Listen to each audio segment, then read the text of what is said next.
Okay, good morning, good afternoon, everyone. I wanted to talk today about IVF, which is perhaps the most common phrase, the most common word, the most common procedure that has been thrown around, that people discuss when they mention fertility.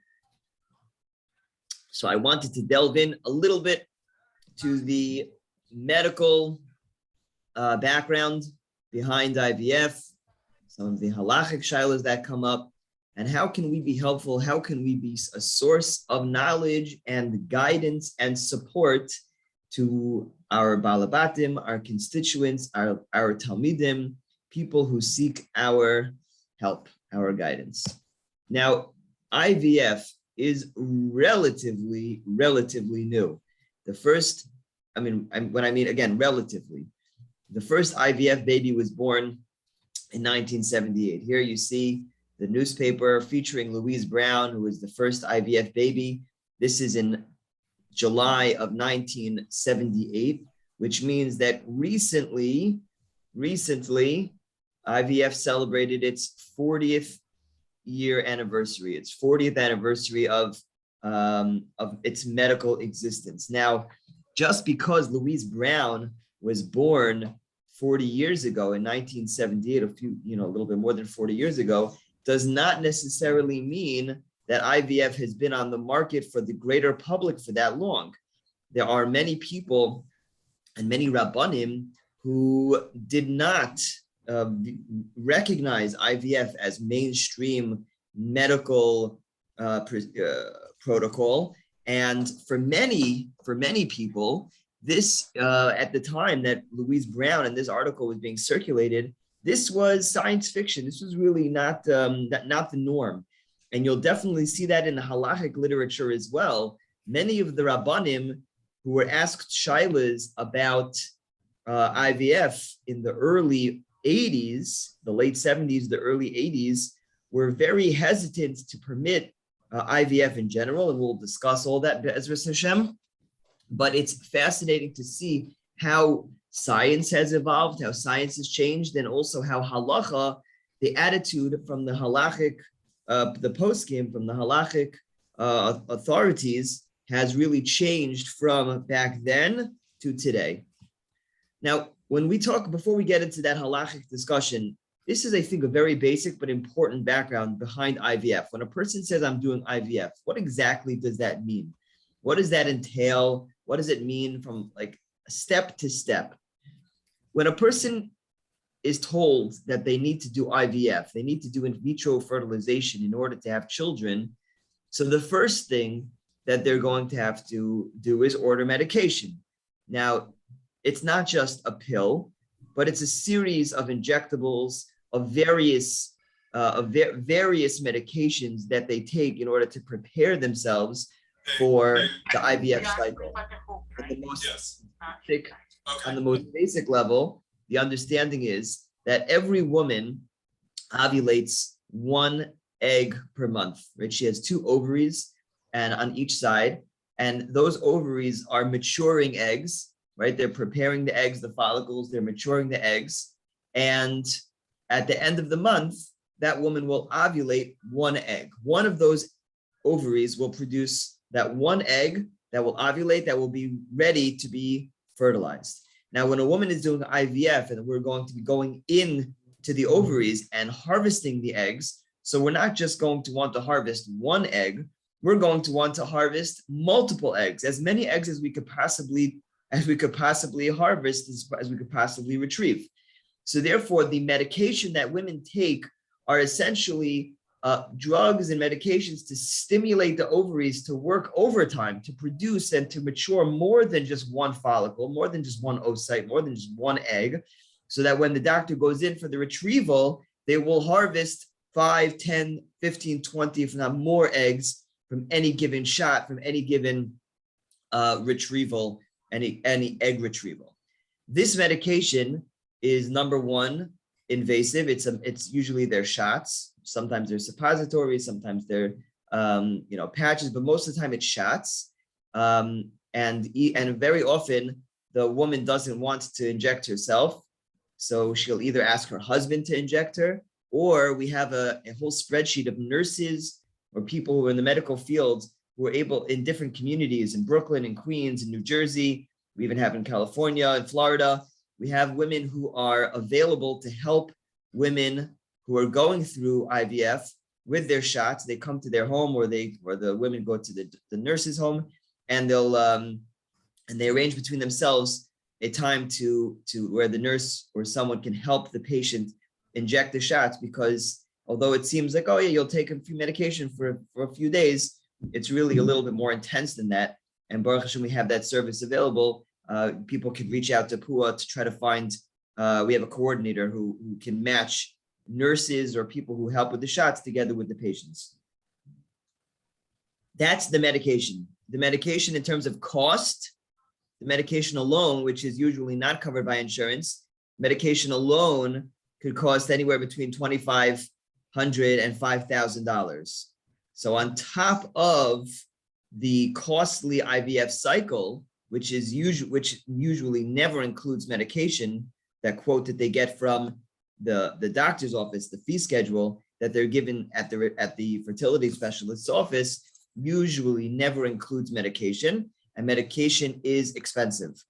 While we're talking about medication, I'll just say two things. Number one, there is a program that we can help patients navigate through for discounted medications through one of the big pharmaceutical companies. That's number one. And number two, very often we'll get calls asking for leftover medication. So some people went through an IVF cycle and they are no longer using their medication. So they sometimes call and they say they want to donate meds. And sometimes people call asking for donated meds. My answer to all those are, it's lovely, it's amazing. We want to accept your medication because it's expensive and you don't want to throw it out. You want to help another couple, but it is illegal for a organization like PUA to give out medication. Only a doctor or a pharmacist is legally capable of disseminating medication. What we do is we have doctors, we have doctors who are close with, who are from doctors, who I'm able to send them the medication and they hold on to it and kind of earmark it from patients who need it. So what we could do is we could try to find that third party who's a doctor or a pharmacist to try to hook them up with the medication. But it is illegal for PUA or any fertility organization, any organization that's not a medical facility, to give out drugs, and people should be mindful. So if you want to, it's been recommended, sometimes Rabbanim recommend their balabatim call PUA, try to get gemach medication. You should, before suggesting that, you should be mindful of the fact that that is illegal. There are ways to do it, but maybe inquire from PUA how you can access or obtain medication at a cheaper or discounted rate.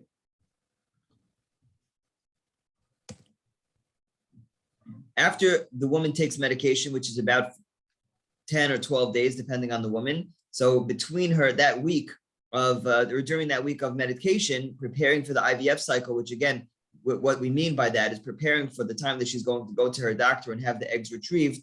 Throughout the week, she's monitored with blood work and ultrasounds.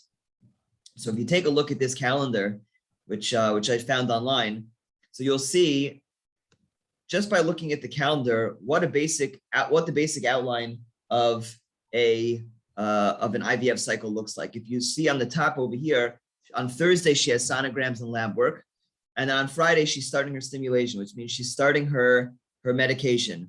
So on Friday, she starts her medication, and you'll see that she's taking the medication every day. Shabbos, which has its own shaila about taking shots on Shabbos. On Monday, on Sunday, on Monday, on Tuesday, she has to go to the doctor for sonograms and lab work and blood work. On Thursday, she's going back to the doctor for sonograms and blood work. And then you'll see on Shabbos, she's going back to the doctor for sonograms and blood work. And here we have a red flag. Whoa, going to the doctor on Shabbos for blood work and sonogram. Is that permissible?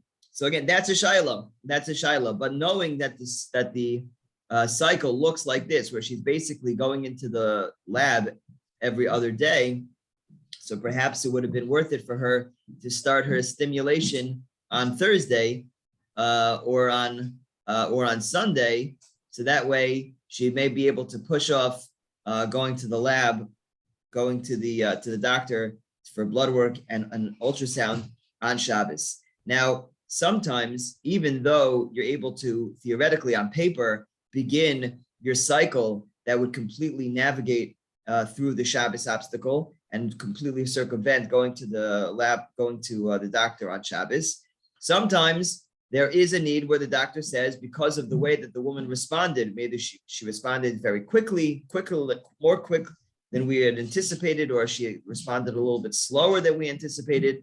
So sometimes the doctor Taka says, I need you to come in on Shabbos. So what is the halacha when it comes to a woman who says, I need to go to the doctor on Shabbos? So again, there's a whole shiur about IVF on Shabbos. We're going to hold off on the Shabbos issues. But what is important to know is that Pua has a service, which is an amazing service, a phlebotomy service, where we will have a non-Jewish nurse come to your home, take blood, and deliver it directly to the lab. That means that the blood work is going to be delivered to the lab on Shabbos, done by an Eino Yehudi, because it really is a Shaila on a Daraisa, as we'll discuss later in a later shiur, where we are taking blood, which is an Isser Daraisa, on Shabbos, L'tzarech HaChola, so it can be done al Yidei Nochri, but not al Yidei Yisrael. So therefore, we don't want you to do it yourself, but we'll have a non-Jewish nurse do it, deliver the blood on the day, on that morning usually, so that the blood work is delivered on time. The lab is able to process the blood work and able to come up with, continuing the cycle without compromising a day of the cycle, even though it's Shabbos. In terms of sonograms, you won't be able to do a sonogram remotely, but usually when it comes to a sonogram, if they do the sonogram on Friday or they do the sonogram on Shabbos and Sunday, so you're really able to skip Shabbos. It's not so integral, especially if you have the blood work. So again, this is a basic schedule, what an IVF schedule looks like: daily injections, daily shots, daily medication, a few sonograms and lab work throughout the week, and eventually she builds up to that HCG trigger, which is the shot that what we call is the trigger shot. It induces ovulation. So right throughout the week, the doctor is monitoring the eggs and the growth to see how the eggs are producing, how the woman is responding to the medication. Right when the doctor sees that it's the perfect time, that looks like the most perfect time to retrieve the eggs, so 36 hours prior to that, they'll tell her to take the trigger shot, to take that HCG trigger, do the shot, and then come in a few days later, 2 days later, for the retrieval. That is the basic schedule of a woman in preparation for her egg retrieval. Any questions up until now? Good.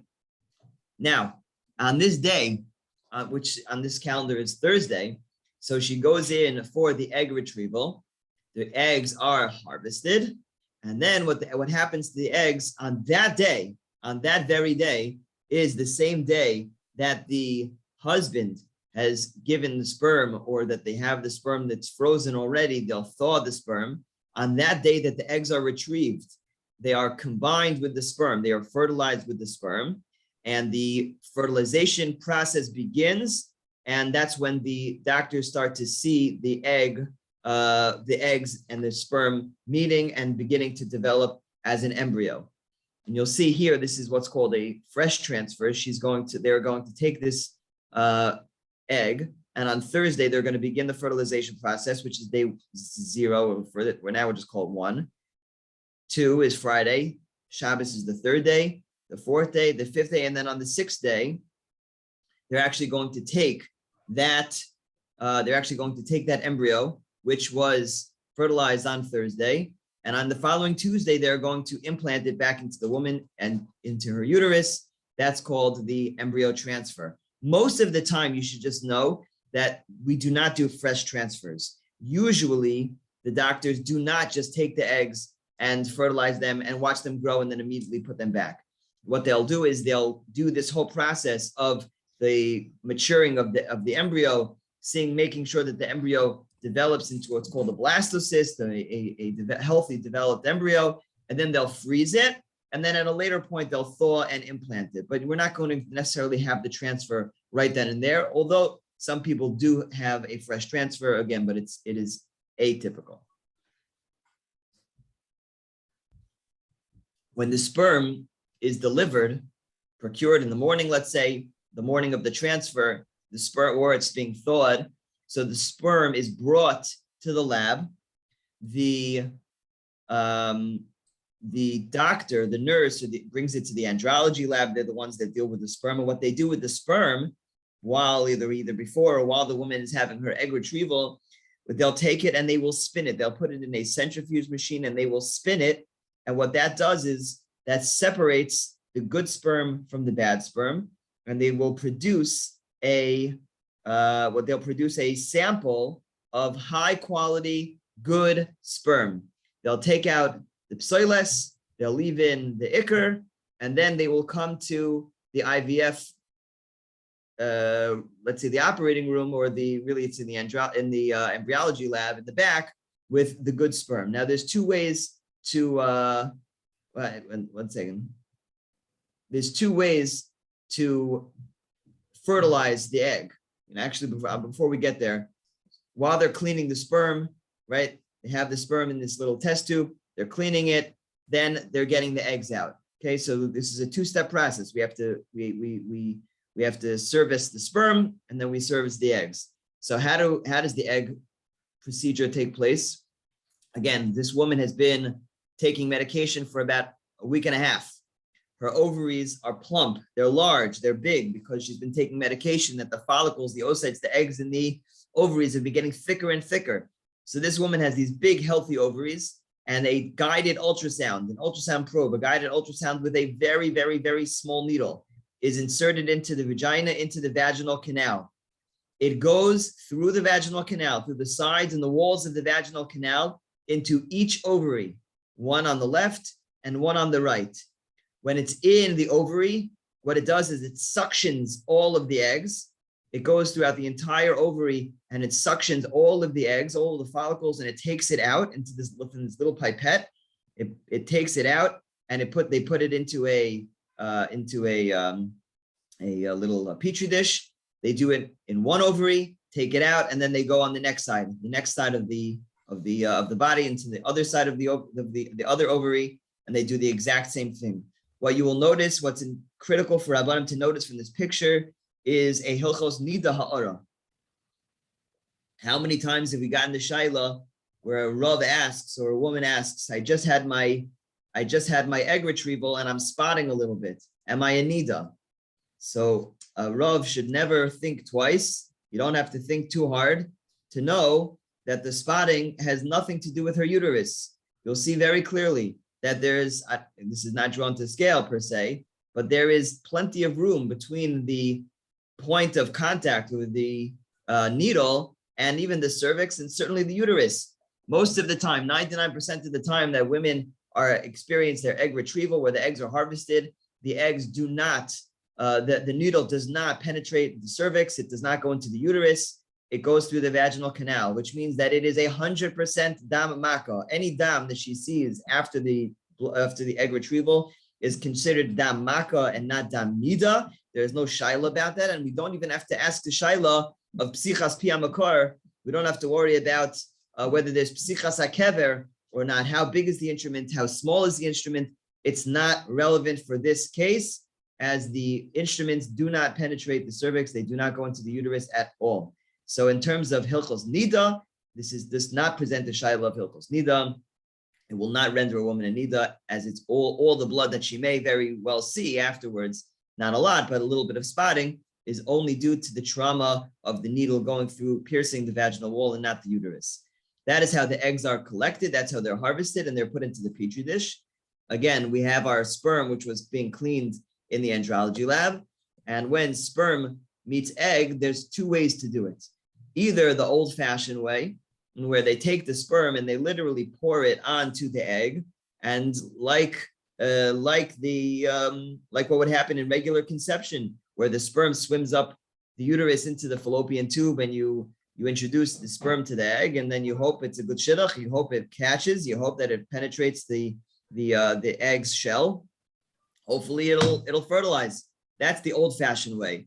The new-fashioned way, the new way of doing it is in a process called ICSI, which stands for intracytoplasmic sperm injection, where they don't just sprinkle the sperm onto the egg, but they actually inject the sperm into the actual egg. Now, it's fascinating to know the history behind ICSI. ICSI was a mistake. ICSI was a mistake. There was an embryologist, I forgot his name, I believe he was in Belgium, and he was sprinkling sperm on top of the egg, and he sneezed, he coughed, he twitched a little bit, and his hand went a little bit too quick, and he actually pierced the egg. And he felt himself, oy vavoy, look what I've done. I've destroyed the egg by actually piercing the egg and injecting the sperm into the egg, nebuch. But he was a genius that he, instead of throwing it out and assuming that it was an issue, he let it be. And he said, let's see what will be. Let's see what will be from this dream of, this, what he called a mistake. So turns out, sure enough, the egg actually fertilized, and he discovered this technology called ICSI, intracytoplasmic sperm injection. And that's where they take the egg, the sperm, and they inject it into the egg as opposed to sprinkling it on top of the egg. Any reason not to do ICSI? So it is another charge. It is another charge to do ICSI. They charge you at the lab. They'll say, and in terms of if you look at the fee schedule, you'll see another $1,000, $1,500, $2,000 for ICSI. It does require intense patience and a very, very a very still hand to do it, just like a surgeon's hand. It has to be done very, very properly. So you do run the risk of compromising the egg if you make a mistake. But for the most part, you're right. The benefits most of the time outweigh the risks, and almost, I don't want to say almost all, but many labs are taking this for basic standard protocol that they will recommend ICSI for all patients. It used to be that ICSI was recommended for patients with male factor infertility. In other words, they had a very bad sperm sample. They had very poor sperm, but the issue is that that's only an issue when you're just sprinkling the sperm on top of the egg. So if it's poor sperm, you don't have enough in terms of the quantity, or they're not such good swimmers, or their morphology is abnormal, so it's difficult penetrating the egg. So then you could have an issue getting pregnant. However, when it comes to ICSI, really all you need is one single sperm out of the millions and millions, or even to thousands. If a person says, I have 1,000 sperm, that is a horrible, very tragic count for a man who's trying to get pregnant. 1,000 is not a lot, but for ICSI, 1,000 is 1,000 children theoretically. So that should be enough. So once we've been able to introduce ICSI to the field, really even people with very, very low sperm counts can get pregnant with IVF as long as they have at least one sperm. That's all they need to potentially get pregnant using the technology of ICSI.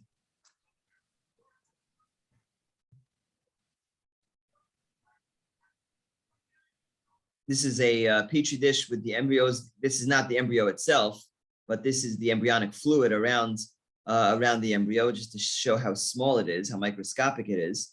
What the basic development looks like is as follows. You'll have the fertilization on day one, and then what will happen is that the cells, once the sperm is injected into the embryo, the cells will begin to divide, and it looks very strange, and it looks like something is going wrong, but really the cell division is what is normal, and the cell division is what allows the cells to develop properly. And on day 5, after they've been checking throughout the process to make sure that the cells have been splitting properly and appropriately, you have this day 5 blastocyst, which here looks ugly and here looks like it's abnormal, but it's actually a beautiful, beautiful blastocyst, hopefully ready to be implanted to create a child. Let's see a little bit of the, you'll see a little bit of the background here. Today I want to talk to you about a video image of an embryo developing up to 5 days.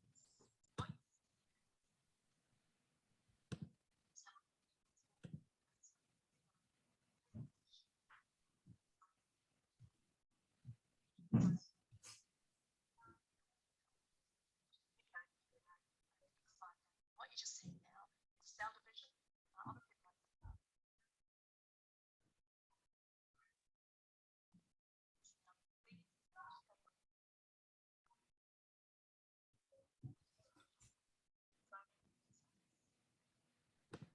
Again, what she's describing, what she's showing us is a camera in high speed of what's happening from day 1, day 2, day 3, day 4, as after the egg has accepted the sperm and the cell division has begun. So this is kind of a camera in high speed, which is showing us the development of the cell splitting.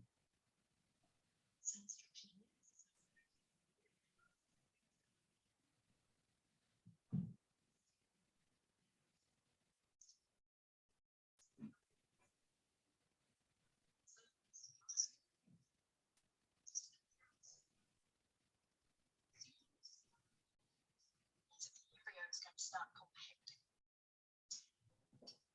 It's just starting to do this now. All the cells are fused together and compacting for one big glob. We call this a morula. It's about a day 4. The embryo's appearance in flux. Now you can see it and changing. Less, day 1.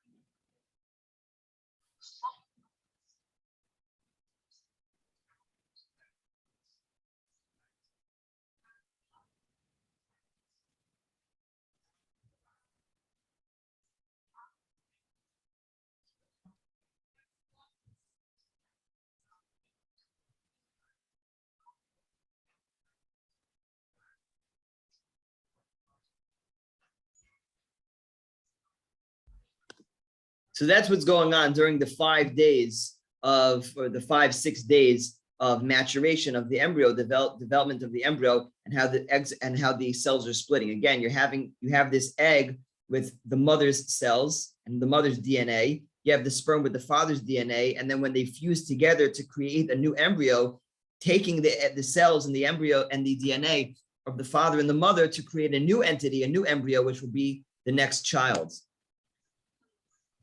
Oh boy, hold on.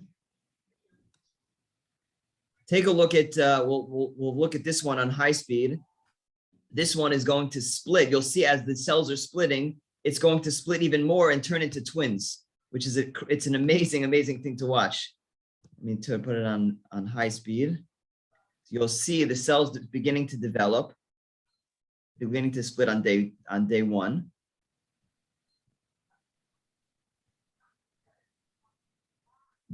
So now it's cell division. Again, this is one embryo. It looks like it's 2, but it's one embryo. 3.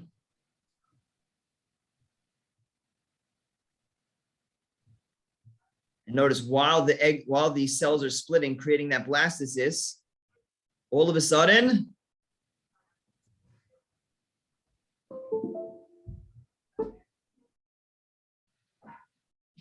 some of the DNA, some of the cells leave and start to develop outside of that little egg, and they start to develop themselves. So you have 2 embryos which are beginning to develop and have the same cell structure, the same cell division, and they're developing simultaneously. So that's how you'll begin with one embryo, with 1 sperm and 1 egg. And as the cells divided, it ended up splitting into a whole nother embryo. And those embryos with the same DNA or with similar DNA begin to develop differently. And then 1 embryo, 1 sperm and 1 egg actually resulted and yielded 2 babies, 2 embryos, which will be twins. Was that induced somehow, or that happened by itself? No, I don't think so. I don't think that was induced. I think that's just spontaneous. Nope, hold on a second. Okay, there is another class that we're going to have on genetics and on a very famous, well-known, just one second, a very well-known procedure called PGD, which stands for pre-implantation genetic diagnosis. But again, I don't want to get into it now, but PGD, the basic idea of PGD is when you have couples who have genetic abnormalities. He's a carrier for Tay-Sachs. she's a carrier for Tay-Sachs. They want to get married. They want to have children.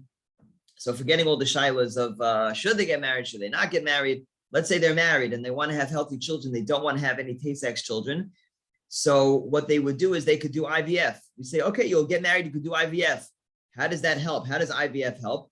The reason why IVF helps is that when you're able to do IVF, you're able to create the embryo outside of the body. So just like we had those blastocysts, those day 5 healthy embryos. So at a certain point of embryo development, as you see here, the eggs are starting to split, right? You have the sperm injection. So the sperm comes into the embryo over here. Then the cells start to divide, they start to split, and the embryo starts to develop. And at a certain point, once there's enough cell division in the embryo, we're able to take a little bit of a cell or two. One cell, it says here, is removed from the embryo, and that cell is sent out to a lab and tested to see whether that cell, which again contains all of the DNA, whether that cell contains any of the Tay-Sachs DNA. In other words, if it's a carrier for Tay-Sachs. And we're able to tell based on that one single cell whether this embryo is a sick embryo, whether this embryo is a healthy embryo, whether it's just a carrier, or it is actually infected, or it's not even a carrier. So it's an amazing science, it's an amazing advance in technology that we have to be able to scan and to biopsy embryos, determine whether or not the embryo is healthy. And if the results come back that the embryo is in fact healthy, then we're able to tell the couple, this is an embryo that you can use for IVF. If the test come back and shows that this embryo in fact is infected with Tay-Sachs, it actually has Tay-Sachs, so then we will discard it. We'll throw it out and we'll make sure it's never implanted into any uterus ever. And we'll get rid of Tay-Sachs. We'll get rid of it. And that's how IVF helps couples with genetic issues. Not that IVF automatically is the answer, but IVF enables us to utilize the technology called pre-implantation genetic diagnosis, that opportunity that we have to biopsy the embryo in order that we can test it to make sure that the embryos that are being implanted are in fact healthy. Now, they're even working on a better, more advanced technology called non-invasive pre-implantation genetic diagnosis. And the non-invasive way of doing it is not by biopsying the actual embryo, by taking an embryo, but actually taking the embryonic fluid around the embryo, which has a lot of the same genetic makeup, taking the fluid and testing the fluid and seeing whether we can get the same results from the fluid. That way you don't have to biopsy the embryo. You don't even have to compromise the embryo one bit by removing even that one cell, which seems like it's so microscopic and so insignificant. But you know, if you only have 8 cells, so one cell is taka choshev. So instead of taking that one cell away, trying to see if we could get the same information from the embryonic fluid, that has begun. It's not mainstream, but it's definitely going to be mainstream soon.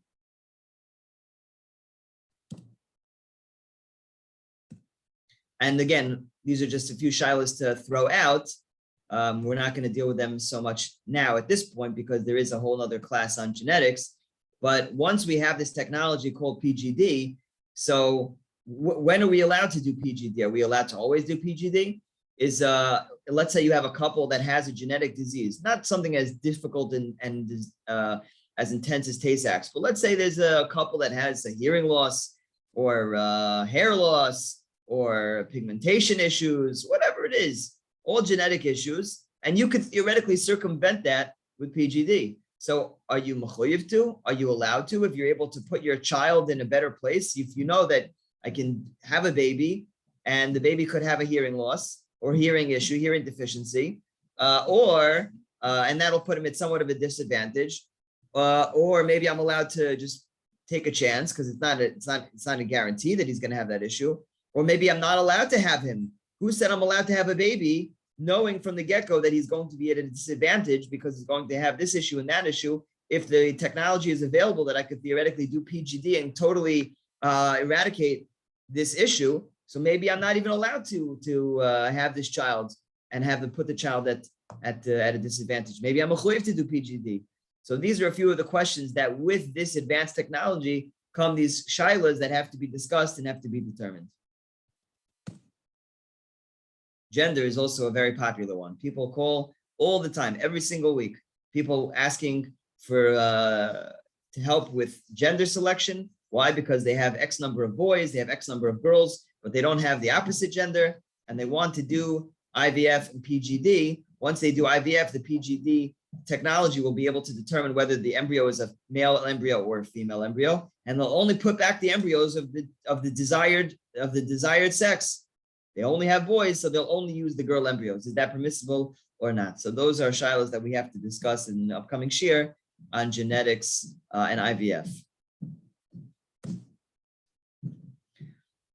After all this has been done, the embryos have been grown, they've been developed, if they've been biopsied. Sometimes if you have older couples, this is actually an important shaila. Sometimes you'll get a shaila from a balabas. The couple is doing IVF, and the doctor tells them, the doctor asks him, do you want to do what's called PGS, similar to PGD, pre-implantation genetic diagnosis, but PGS, which stands for pre-implantation genetic screening, or PGT, which is pre-implantation genetic testing. And what it basically does is it overall surveys the embryos to determine that each and every embryo that they have is in fact genetically normal. It has 46 chromosomes, everything is where it's supposed to be. It doesn't go into the nitty-gritty of is everything so healthy, but it's an overview, it's a scan of the embryos to see that the embryos are healthy. So the doctor says for an extra $5,000-$6,000, we can do PGS rather, on your embryos. Do you want it or not? So what would you say? Let's say if I were to poll the group, and I would ask the Rabbanim Chashuvim on this call, Balabas comes and says that they have the opportunity to do PGS for their embryos. Should they do it? What would you tell them as a Rav? What would you tell them? Poor. Thank you. I appreciate that. But seriously, what would your svara be? What would the svara be? PGS is not standard, meaning it's standard that it's offered as a service, but it's not included in your basic. It's not included in basic IVF. It's an added service that you have to that you pay for. If it helps them out in union of prudavu, why wouldn't they do it? If it would help. So the doctor is definitely going to tell you that the embryos that it'll make the chance of your pregnancy that much better, because the embryos that we're going to put in, it's not just a shot in the dark. We know that these embryos were tested and they came out perfectly normal, healthy, geschmacka, gesunta embryos. So the doctor's saying for sure you should do it. Why not? So the question is that the best eitzah? The question is the woman, they're putting through these people so much. They're going through so much to accomplish this, and if they'll be able to be more menuchas and nefesh, that they know they're going to have a successful thing. I don't know. Well, why wouldn't you put in? Why wouldn't you? Okay, I hear it. Why wouldn't you? Anyone else? Rabbi Seb Zavari. Yeah, part of the cheshbon is going to be the cost. It's going to be a couple extra $1,000. If they can't afford it, then perhaps not. But if they can, then I think the chatchila, do it. Use the most beautiful embryo without any questions. I think the question is, what if then they say this one might lead to a miscarriage? Should you discard it before using it? I think that's a different question. Then the chatchila, should you do it? Why not? Can I just Rabbi Hachbaum? Yeah. Can I just understand, is the testing going to indicate a better likelihood for successful pregnancy and growth of the embryo to a successful conclusion, or is it going to lead to a healthier child with a less likelihood of malady or God forbid disease? Right. So we're assuming that part of the reason why a cycle will fail, let's say the reason why an IVF cycle will fail, it won't implant or will miscarry. So we're going to assume that a majority of the implantation failures and miscarriages occur because the embryos that were implanted were genetically abnormal. So therefore, from the get-go, even when you have, let's say, not IVF, when you have women who miscarry, spontaneously miscarry. So the assumption is that the reason why it miscarried, one of the reasons why it could be, was that there was a genetic abnormality in the embryo, which didn't allow for the pregnancy to fully develop healthily to term. So with that assumption, what we're doing now is, let's say we scan the embryos, we ensure that the genetic makeup and the genetic sequencing of these embryos is totally normal and healthy. So that means that if we choose that embryo to implant, we are raising the chances of a healthy A, implantation, B, pregnancy, and C, we'll know that this baby won't have Down syndrome. We'll know that the baby won't have this genetic abnormality or that, if it's a problem of genetic sequencing, if that would be the issue. Right. So it would seem to me that you have an added advantage. If you're just trying to clean it up, we don't want to have problems later that the kid has bad eyesight or the skin. It will not be detected on a PGS. Right. Okay. And even if you could, it's like, that's not necessarily what it is. But if you're trying to be Mekayim Puravu, and you're telling me that you're lechora increasing your chances of successfully being Mekayim the mitzvah, right? Notwithstanding what Rabbi Suzari said, that, there's a lot of agmas nefesh and so forth. So, okay, we want to make it easier for them, but you're actually putting them in a better position to successfully achieve a successful pregnancy. So lechora, that's a reason to do it for, because that puts you in a position to achieve the goal of Puravu. Yeah. Yeah.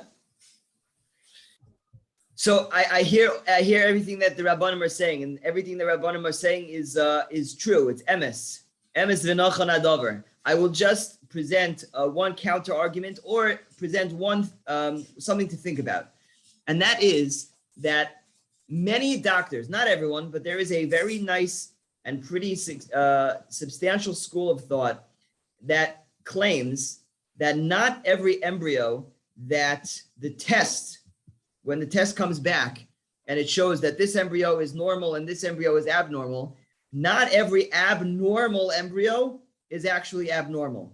In other words, it could be that every single Rav in this call right now was conceived, right, as an embryo. We were all embryos once upon a time. And it could be that us as embryos, if we would have been PGS'd, if we would have been scanned, the results could have come out and said that we were abnormal. But HaKadosh Baruch Hu, b'roiv chachmasai, and the body knows how to deal with these things.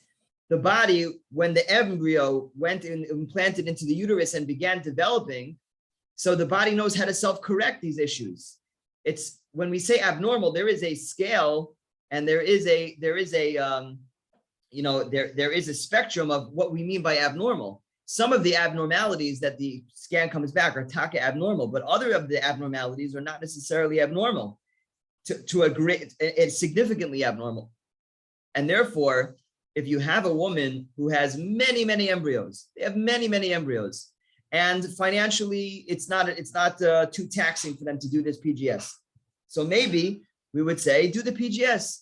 You'll come out, like everyone else is saying, with the greater chances of mitzvah puruvu, the greater chances of a successful pregnancy.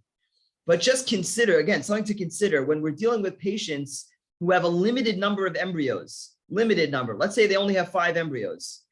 If we were to do the PGS, that PGS test might tell us that 3 of their 5 embryos are abnormal. Now that is going to scare them. It's going to complicate their situation so much, knowing that out of the 5 embryos, really they only have 2 healthy, and the 3 that they thought was really 5 might not be usable at all. Now, it could be that those embryos are abnormal, but it could also be that the embryos are perfectly normal. Should they be implanted, the baby will be 100% okay. 100% okay. Now, this doesn't give us much hadracha. It just throws another cheshbon into the conversation. Generally, when you deal with younger couples in their early 20s, in their mid 20s, there's not a necessary push to do PGS, because if they've gotten pregnant on their own, every single person that gets pregnant on their own, they're not doing PGS. You can't scan your own embryos, right? If you're getting pregnant normally. So what are the chances of a young couple having a genetic abnormality child? They're relatively low. It happens. It certainly happens. We see children in our community all over the place, and the children were born naturally and conceived naturally. It does happen. But if they have a young couple, for whatever reason, they have limited funds, or a young couple, and we have no reason to assume that they have a genetic issue, again, this is a service that's just going above and beyond. Maybe Ulai, maybe there's going to be something that we could detect with the PGS.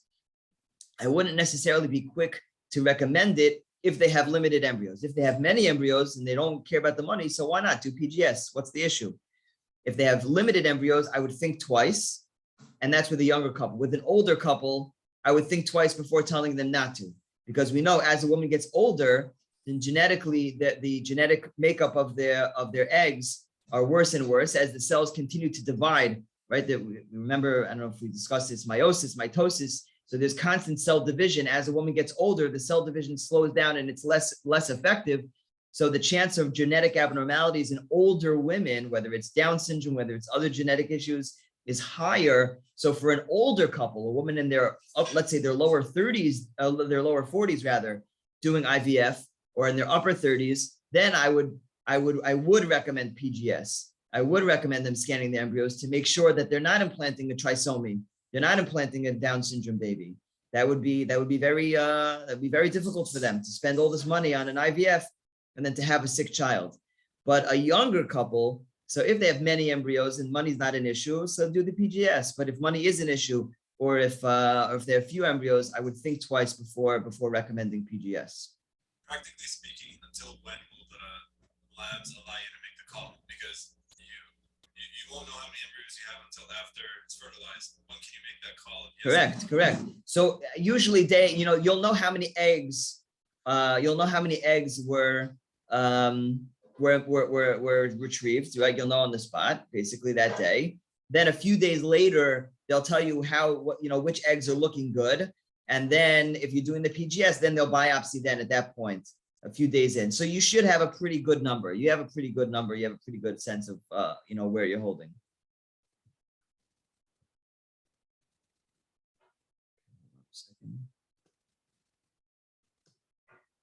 After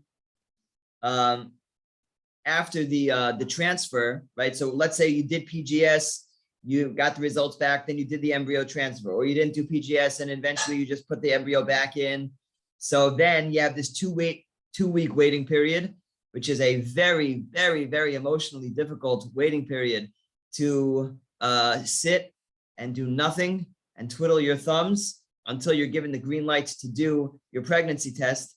And eventually, after about 2 weeks, you have the green light to do the pregnancy test, and it'll be and that would be a viable time to do it. Earlier than that, even if it comes out negative, it could not be negative, it could be positive, but it's just too early. So something also to be mindful of, if you know that a couple is going through IVF and you know that they had a transfer, they said, Rabbi, please daven for us. So you daven in the day of the transfer, and to give them chizuk, you should, it should be on your radar to be able to give them chizuk, to call them, to give them chizuk, or to stay away, whatever the patient really wants, whatever is best for that couple, because that 2 week waiting period is very, very difficult. It's tormenting. It's just a very emotionally full week, 2 weeks of waiting, hoping that you're going to get the results that you dream for. A very common shaila that the doctors get, that the rabbanim get, that the couples themselves ask each other: how many embryos should we implant? I really, really, really want a baby, so maybe I should put in 2. Maybe I should put in 3. Maybe we'll get twins. Maybe we'll get more. I just want a baby. What should we do? How many embryos should we implant? So perhaps we're familiar with this concept, this notion that people who do IVF, they have multiples. They have twins. They have this. They have that. So where does that come from? Where it comes from is the old way of doing IVF was by implanting multiple embryos at any given transfer. The idea was that if we transfer 3, hopefully we'll at least get 1, right? That was the thought. And in the beginning years, the early years of IVF, that's in fact what they did. Standard practice was to implant multiple embryos in hopes that they would at least have 1. Fast forward 30 years, 20 years, where the maybe only 10 or 15 years, but fast forward when the technology is advanced as it is today. So most doctors actually will not allow patients to put in multiple embryos. Most doctors will not even allow a couple to choose to put back 2 embryos, because the chance of 2 embryos sticking when you put in 2 embryos is actually high. And the chance of 1 embryo sticking is also high. Some doctors say 40%, some doctors say 50%. Obviously, it depends on the patient and the situation, but the numbers are actually quite good. So why put back 2 when you may get 2? So what's the problem with 2? Aren't twins beautiful? Aren't twins wonderful and lovely? They are, but the problem is that they're considered high risk. And very often, many issues do occur in pregnancy, whether it's to the mother, most often to the children, the fetuses, they don't develop, in the best way that they could have. And therefore, doctors usually will try to avoid multifetal pregnancies almost at all costs to ensure that the patient is in the most safe environment and that the fetus is in its most safe environment, most conducive to a healthy full-term delivery. Many twins are not full-term, and therefore doctors will try to recommend only one. Sometimes, depending on the doctor, depending on the situation, you're able to twist the doctor's arm to implant multiples. But for the most part, you do not have multiples with IVF. Most of the time, it's just one embryo. Occasionally, you'll have, like we saw in that second film, one embryo will actually split to 2, but that's because the one embryo split to 2 as opposed to implanting 2 initially. Last week, Rabbi Lewis spoke about IUI. Now we're talking about IVF. Here, we don't have enough time to go through all of the differences, but it's important to kind of weigh IUI versus IVF. When is it time to transition from IUI to IVF? Some of the considerations are that the window of time. The chances are better doing IVF. So if you have more time if you have more time allotted, so then maybe go for IUI. If we're talking about limited time, the woman is in her upper 30s, we don't have a lot of time, not just for this child, but for future children. She needs to act a little bit more aggressively. Maybe IVF is a better choice. Cost reduction, IVF is way more costly than IUI. Multiples reduction. Interesting that you'll have more multiples with IUI, because there you can't control conception, you can't control fertilization. You're just inseminating the woman, and whatever catches. So there, on the contrary, if you have women who are taking medication like Clomid, Letrozole, which is inducing ovulation, and it's stimulating the ovaries to produce, so there you run the risk of multiples when it comes to an IUI, more so than an IVF. With IVF, typically you're implanting one, and if the pregnancy takes, then you'll get one, as opposed to multiples where we run the risk of multiples more so with IUI.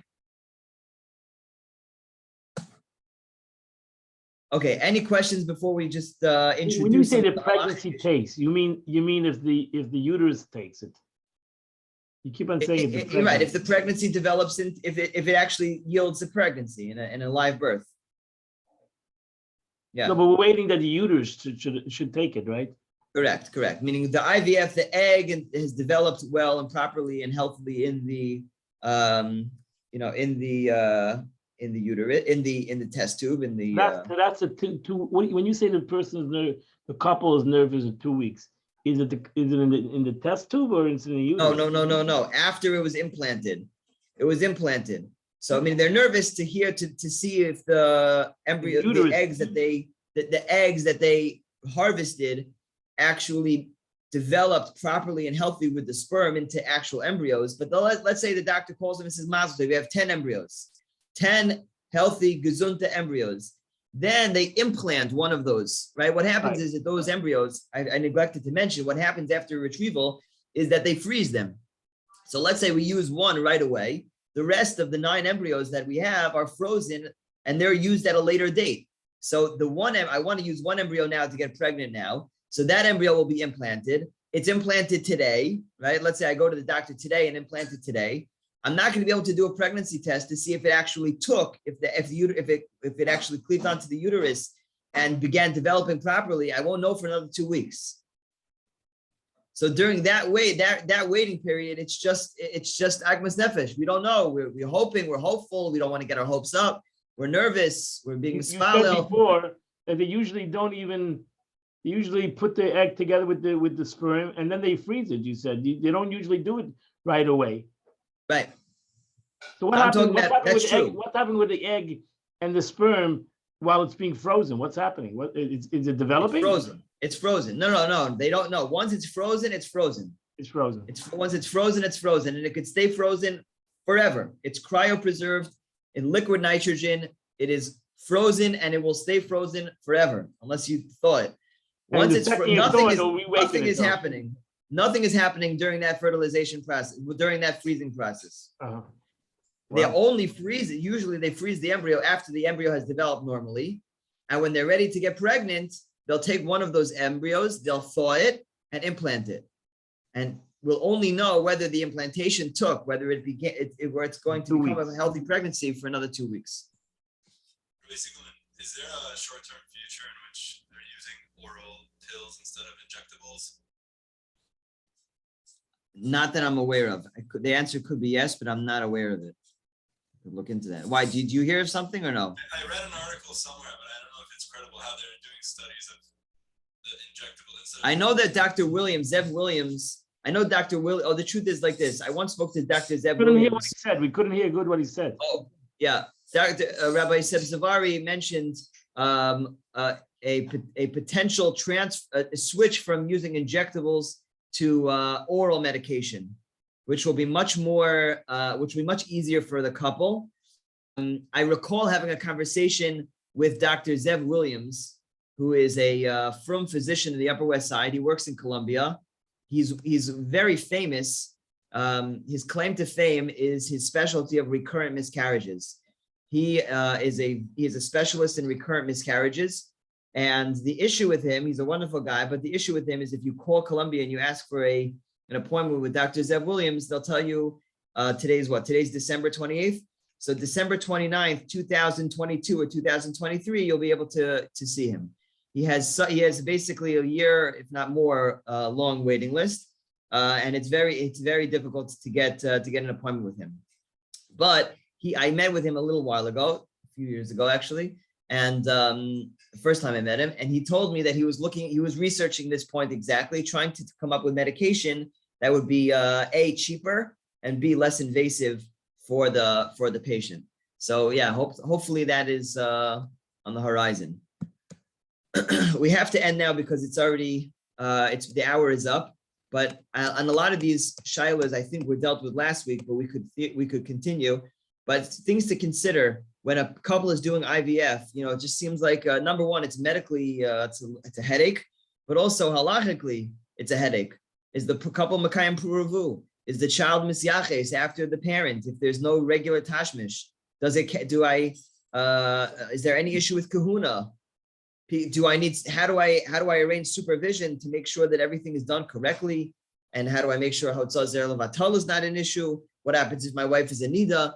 So, maybe we can begin next year just briefly discussing, because I think a lot of this stuff was mentioned in the previous year, but these are definitely important topics to consider. These are really where the shilas are. I think maybe it's kedai to do another shir on these topics to make sure that the Rabbanim feel a certain sense of comfort and clarity in these halachic shilas, what the shilas are and what the halachic approach is to these issues. Do you have notes or sources to research regarding these halachic issues? Yeah, I do. I do have halachic sources on all of these, and we can be in touch if there's something specific that interests you. Please put it on the chat, and I can share makoros. If everything interests you, I think the best thing to do is to maybe I'm going to share everything. I'm going to share Sefer Pua, maybe the PDFs. I'll share it with the Rabbanim, and that way. It's all there. I mean, the makoros are all there. The medicine is there. The halach is there. It's all there. Okay, Rabbi Sai. Yeah, my pleasure. Enjoy. And everyone, I apologize for going a minute over. I hope everyone has a wonderful day. And let's stay in touch on the chat. I'm more than happy to assist in any way possible. Thank you. Okay, Hatzlacha Rabba. All the best.